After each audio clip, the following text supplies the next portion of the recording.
Здравейте на всички, аз съм Артем Алтоплей. Той е Слеер. Той. Да. Това е клипа, в който ще говорим за предметите в училище. И за това как обичаме училище. Обичаме. Кавички. Двойни кавички. Петър. Виж ли. Така, ще говорим първо за български език и литература. Предметът е хубав, защото е български. Да. Много са трудни нещата, но е приятен предмета. Може да... Моят приятел, даже нашия приятел, някой път може да заспи вътре.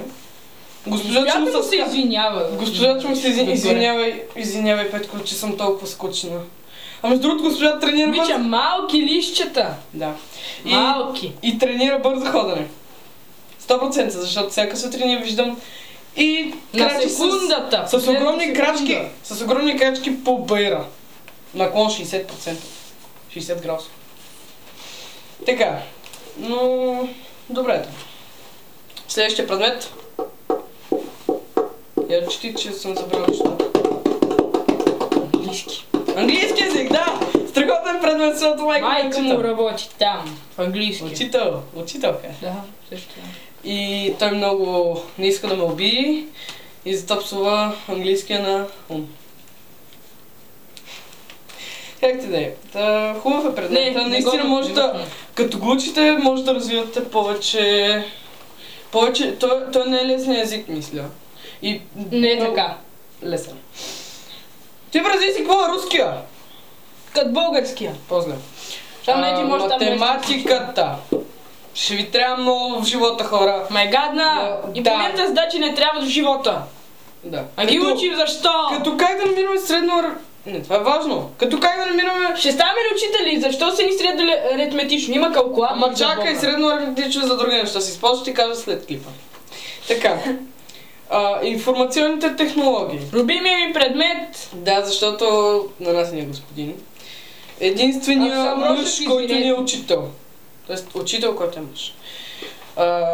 Иначе има учител по физическо възпитание, но тя е учителка. За информационните технологии трудни са термините. Разбирам го на практика, но на теория е много трудно. А пък историята, не знам, що ми е толкова лесно, може би живея в нея. Кратка пауза. Ако съм Рошев, извинете.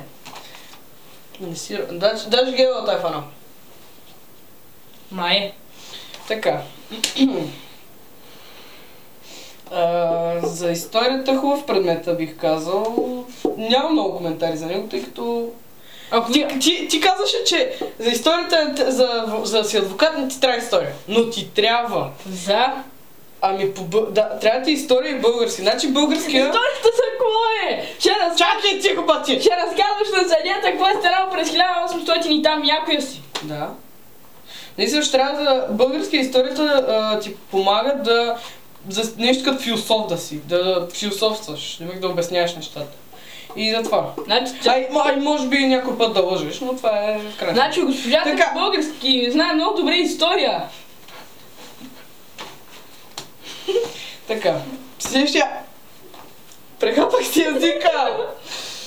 Няма нищо. Следващия предмет е географията. Да. Говори ти за него. Добър предмет. Госпожата е добра. Други коментари нямам за него. Само, че е труден! Много! Следващия човек и природа. Човек и природата. Обичам го! Да, защото всеки път като правим лабораторно... Има чупени проветки! Да, страхотно! Има и желязо. И нали можеш, че близнака щупи една пръчка стъклена. Та направо, иначе е празнал земята. Разпръсна някакви пръченци. Днеска госпожата ми даде такава.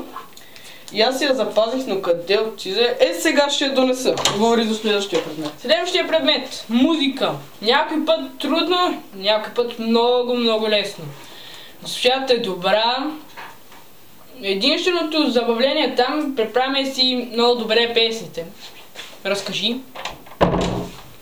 Аз съм много добър правец. Те щупена тая проветка. Госпожата с това уби мъжа си. Не убива мъжа си. Кой го уби? Тя още женена, не е вдовица. Спокойно. Какъв следващия предмет сте, бре? Изобразително. Изкуство. Страхотен предмет.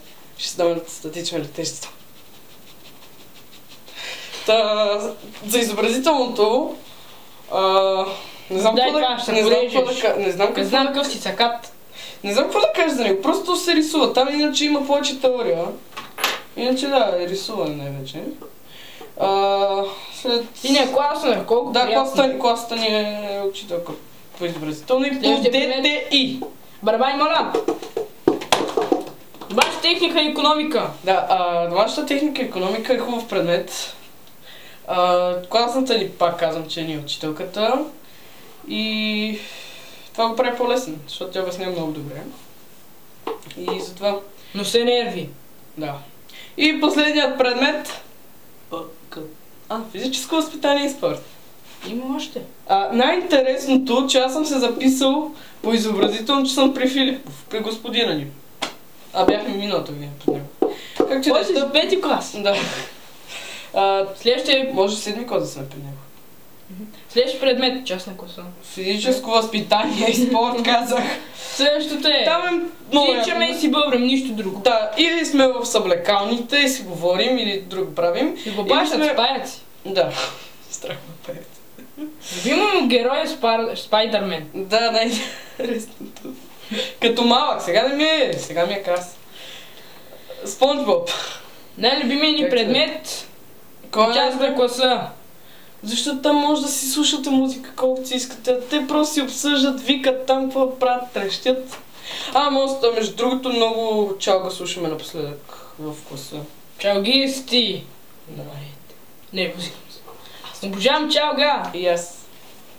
Не, всъщност аз нямам проблем да слушам нищо. Може да ми пуснете джаз, рок, хеви метал. Това дето го пуска госпят музика в четвъртък. Да, някакво куклери, дето скачат дън. И това беше... си тръскат там задната пас. Тръскат си чановете. И то е някакво ужасно. Не мога да слушам. И това беше всичко от нас за този клип. И това беше от всичко. Чао!